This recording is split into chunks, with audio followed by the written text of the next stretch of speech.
привет! Меня зовут Ирина, и вы на канале Ирина Кукин. И сегодня я покажу, как приготовить настоящий французский багет. Пожалуйста, будьте внимательны к деталям, чтобы у вас все хорошо получилось.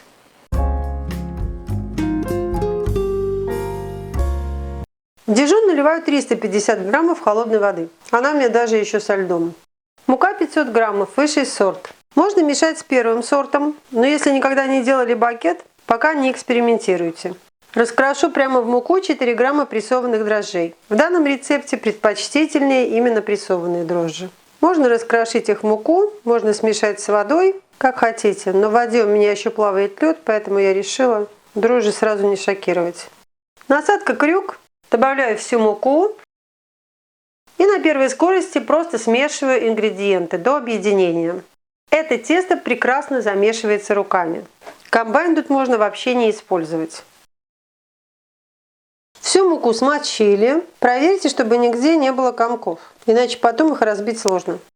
У меня еще есть в одном месте. И все, оставьте на полчаса. Через полчаса добавьте 12 граммов соли. Используйте мелкую. Если замешиваете вручную, просто расплющите тесто и посолите его сверху. На первой скорости 3 минуты. Вручную замешивайте до однородности. Долго вымешивать не нужно. Один раз крюка снимите.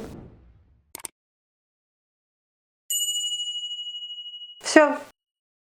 Возьмите посуду, лучше широкую, еще лучше прямоугольную. Смажьте ее растительным маслом и выложите тесто.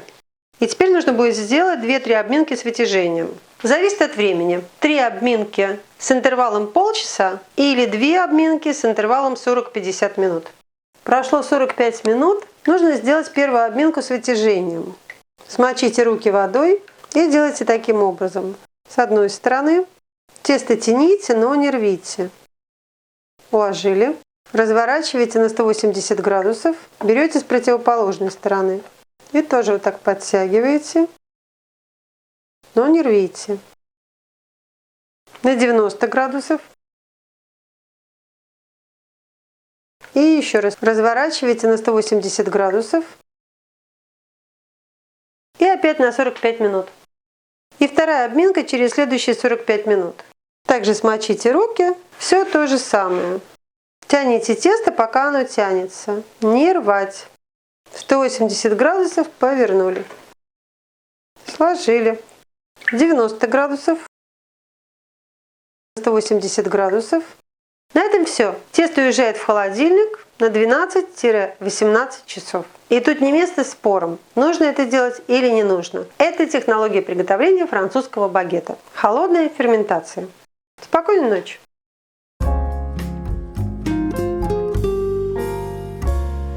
Итак, на следующий день подпыляю стол мукой и выкладываю тесто. Из этого количества теста получается 4 багета. Но я делаю по 2 друг за другом, мне так удобнее выпекать. Отделяю половину, можете на глаз, можете по весу. По весу половина 430 граммов, один багет 215. Одну половину оставляю, а вторую пока опять убираю в холодильник. Кстати, если вам хватит 2 багетов, из второй половины теста вы можете сделать пиццу. И тогда вы можете хранить его в холодильнике еще сутки. Эту половину делю еще на 2, как я уже говорила, по 215. Прекрасно. С тестом обращайтесь деликатно. Совсем слегка подпылите его сверху мукой, засыпать не нужно. Прикройте тканью и оставьте на полчаса. Пусть согреется. Теперь расскажу, что вам будет нужно еще. Нужна какая-то грубая ткань, какое-либо полотенце, хлопковое или льняное, чтобы на нем можно было сделать вот такие складки. На эту ткань будете укладывать сформованные багеты. Еще из пергамента я вырезаю такие полоски для каждого багета. Переносить багеты желательно с помощью какой-либо дощечки или жесткой картонки. Если такой нет, то можно будет сделать такой вариант. Взять полотенце, положить на него полоску из пергамента и сюда положить багет. Потом сделаете складки, и он будет здесь растаиваться. А потом вы сможете его перевести просто за пергамент. Это тоже возможный вариант. Теперь подготовьте стол. Он должен быть чистым. А вверху стола насыпьте муку. С помощью скребка возьмите тесто. У нас тут ремонт у соседей. Немного окуните в муку. Старайтесь, чтобы мука в шов не попадала.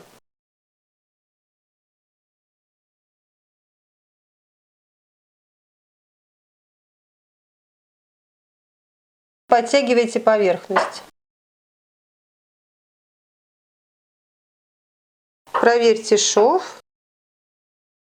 И на чистой поверхности докатайте заготовку. Движение от центра к краю. Края можете делать острые, можете овальные. Если нужно, муки немного подсыпьте, но не увлекайтесь, иначе катать будет неудобно.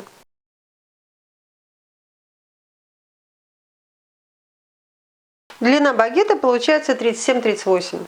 И переложите ее на ткань. Ткань можете чуть присыпать мукой. Вторая. Если у вас есть довески, делайте их вот такими полосочками.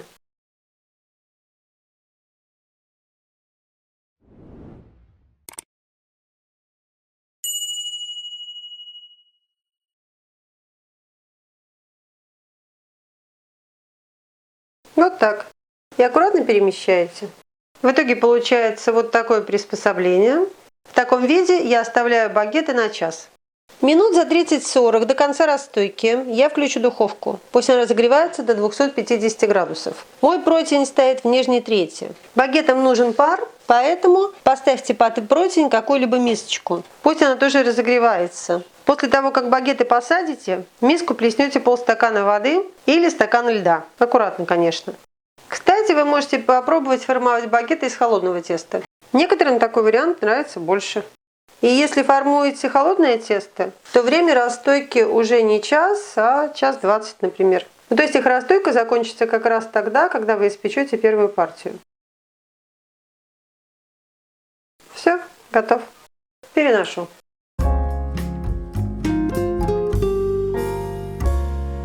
Ну вот и все 4. Прикрывать ничем не нужно. Время подошло. Буду выпекать 2 первых багета и покажу, как их переносить. И вот так вот с помощью ткани переворачиваю на дощечку. А потом также с дощечки на пергамент. И второй таким же образом. Кстати, я не сказала, если перед расстойкой вы видите пузыри на поверхности, их нужно проколоть. Иначе во время выпечки эти места сгорят. Теперь багеты нужно надрезать. Для этого существуют специальные лезвия, но если их нет, можно использовать безопасное. Всегда удивлялась, почему оно так называется. Пробовала использовать каттер, не понравилось. Лезвие идет под углом. Надрезается вдоль, с заходом друг на друга.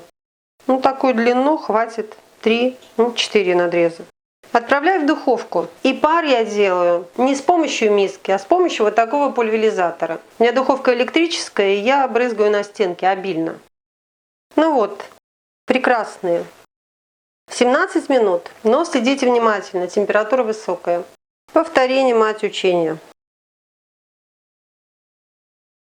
Этим надрезам уделяется столько внимания, как будто это самое главное в хлебе.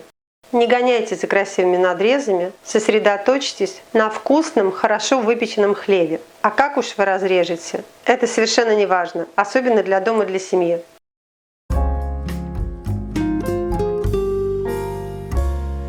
Ну посмотрите, какие красавцы. К сожалению, духовка печет неравномерно, поэтому пришлось их где-то через 14 минут повернуть. Но, по-моему, все хорошо.